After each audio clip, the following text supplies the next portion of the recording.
Update naman po tayo ulit guys no regarding po sa Non-Proto Pro License Upgrade Caravan Program po ni Mobit po no. Kailan po ba ito gaganapin?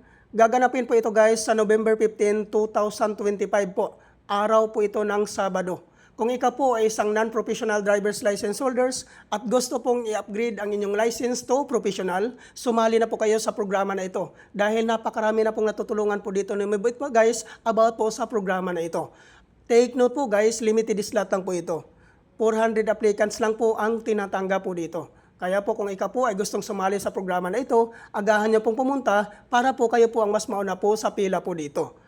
Ano po ba ang mga requirements na kailangan po nating i-prepare before po tayo pumunta sa Mobit Training Facility po sa Marikina City?